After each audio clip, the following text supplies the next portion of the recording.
আসসালামু আলাইকুম, সবাইকে এসপিএসসির পক্ষ থেকে শুভেচ্ছা। আজ আপনাদের সামনে কথা বলবো হাঁটু ব্যথা নিয়ে। হাঁটু ব্যথা এমন একটা রোগ, এখন প্রায় প্রতিটা গড়েই, প্রতিটা ফ্যামিলিতেই কেউ না কেউ হাঁটু ব্যথার রোগে ভুগে। এখন হাঁটু ব্যথার বিভিন্ন কারণে ব্যথা হতে পারে। আমরা একটা পেশেন্ট যখন হাঁটু ব্যথা নিয়ে আসে, তখন ওই পেশেন্টের প্রথম আমরা চিন্তা করি যে পেশেন্টের বয়স কেমন, পেশেন্ট মেল না ফিমেল, তারপর পেশেন্ট আদার্স কোনো ডিজিজ অর্থাৎ ডায়াবেটিস, প্রেশার, কিডনির কোনো প্রবলেম রয়েছে কি না, পেশেন্টের ওবেসিটি অর্থাৎ পেশেন্টের ওয়েট কেমন, পেশেন্টের স্বাভাবিক যে গঠন কাঠামো শরীরের সেগুলি কেমন, এইগুলো করার পর আমরা প্রথমেই চিন্তা ক্লিনিক্যালি যে তারপর পেশেন্টের কাছ থেকে হিস্ট্রি নিই যে পেশেন্ট এই যে হাঁটু ব্যথা, এটা কি হঠাৎ করে হাঁটু ব্যথা হলো, না আস্তে আস্তে প্রথম দিকে কম ছিল, তারপর বাড়তে বাড়তে হঠাৎ করে খুব বেশি হয়ে গেল, এরপর আমাদের কাছে আসলো কি না। এইগুলা পেশেন্টের কাছ থেকে আমরা হিস্ট্রি নিই। পাশাপাশি আমরা রোগীর হাঁটু এক্সামিন করে দেখি যে দুইটা হাঁটুই সিমেট্রিক্যাল অর্থাৎ একই রকম কিনা, কোনো হাঁটু ফোলা কিনা, কোনো হাঁটুর কালার লালচে হয়েছে কিনা, অথবা কালারটা কি স্বাভাবিক আছে কিনা, হাঁটুর যে স্ট্রাকচার, এই স্ট্রাকচারটা কি স্বাভাবিক কিনা, অথবা অ্যাবনর্মাল কোনো কিছু হাঁটুতে রয়েছে কিনা, এই জিনিসগুলো আমরা দেখি। এরপর পেশেন্টকে আমরা পেশেন্টের বয়স, সেক্স, পেশেন্টের অন্যান্য রোগের সাথে কম্পেয়ার করে কিছু পরীক্ষা নিরীক্ষা দিয়ে থাকি। সেক্ষেত্রে আমরা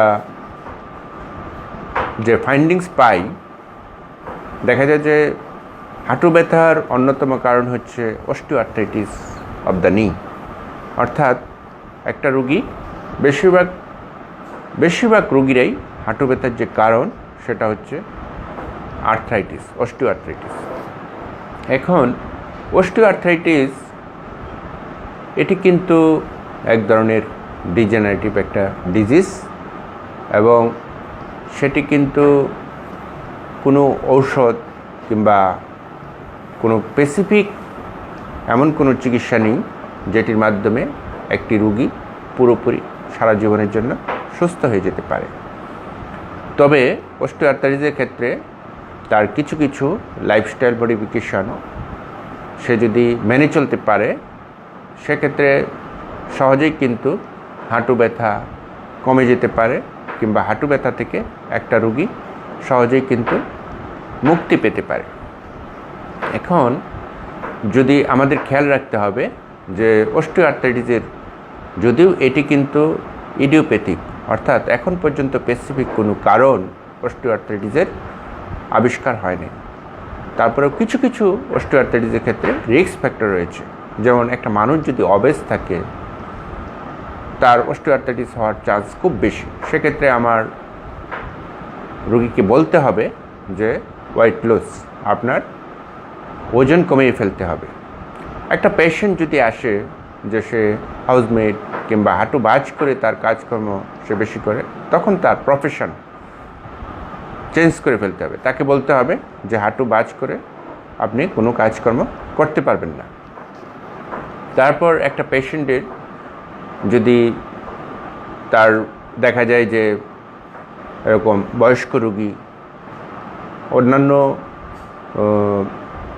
এর সাথে তার যদি স্বাভাবিক, যদি তার কিডনিতে অনেক ক্ষেত্রেই আমরা পেয়ে থাকি যে সিকিডি থাকে, কিংবা তার অন্যান্য জেনারেলাইজড একটা অস্টিওপোরোসিস অর্থাৎ হাড় ক্ষয়ের একটা থাকে, সেক্ষেত্রে আমরা ওই সমস্ত পেশেন্টদেরকে ক্যালসিয়াম সাপ্লিমেন্ট, ক্যালসিয়াম ডায়েটারি যে ফুডগুলো রয়েছে সেই ফুডগুলা, ক্যালসিয়াম কন্টেনিং যে ফুডগুলা তাকে অ্যাডভাইস করে দিই। তারপর একটা পেশেন্টের পেইনের উপর ভিত্তি করে যদি তাকে আমরা ব্যথার ওষুধ দিয়ে থাকি। সাধারণত যত কম গ্রেডিং অর্থাৎ তার যত কম ব্যথার ওষুধ দিয়ে একটা রোগীকে ভালো করা যায় সেটাই আমাদের কিন্তু চেষ্টা থাকে।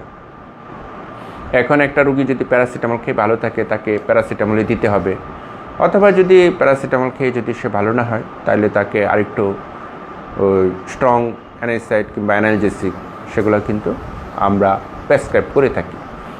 তারপর হাঁটুর ব্যথার কারণে অনেক ক্ষেত্রে দেখা যায় যে হাঁটুর উপরে যে মাংসপেশি রয়েছে সেটির বাল্ক কিন্তু কমে যায় এবং এর ফলে কিন্তু রোগীর হাঁটুর শক্তি কমে যায় কিংবা হাঁটুর ব্যথার তীব্রতা কিন্তু বেড়ে যায়। সেক্ষেত্রে আমরা রোগীদেরকে কিছু স্পেসিফিক এক্সারসাইজ রয়েছে সেইগুলা রোগীদেরকে করতে বলি, যে কোয়াড্রিসেপ স্ট্রেংথেনিং এক্সারসাইজ। আপনারা এই এক্সারসাইজগুলি বাড়িতে বসে দিনে 2 থেকে 3 বার করে করবেন। পাশাপাশি তার কিছু লাইফস্টাইল মডিফিকেশান, যেমন সে হাঁটু বাজ করে বসবে না, তারপর বাথরুম সে যখন করবে তখন হাই কমোড ইউজ করবে, এবং সে যখন হাঁটু চলাফেরা করবে তখন চলাফেরার সময় তার নি সাপোর্ট ব্যবহার করবে। এবং আমরা কিছু কিছু মডার্ন চিকিৎসা এখন এসেছে যে যদি অ্যাডভান্স স্টেজ না হয়ে থাকে, মাইল্ড টু মডারেট অর্থাৎ প্রাইমারি স্টেজের দিকে থাকে, সেক্ষেত্রে আমরা পিআরপি দিয়ে থাকি। তারপর কিছু গ্লুকোসামাইড কন্ডাক্টিভ সালফেট জাতীয় কিছু ওষুধ রয়েছে সাপোর্টিভ, সেগুলো আমরা দিয়ে থাকি। তবে তার এই অস্টিওআর্থ্রাইটিস নিয়ে যেটি হাঁটু ব্যথার সবচাইতে বড় কারণ, সেটি থেকে রেহাই পাওয়ার জন্য সবচাইতে বড় যে বিষয়টি খেয়াল রাখতে হবে যে লাইফস্টাইল মডিফিকেশান,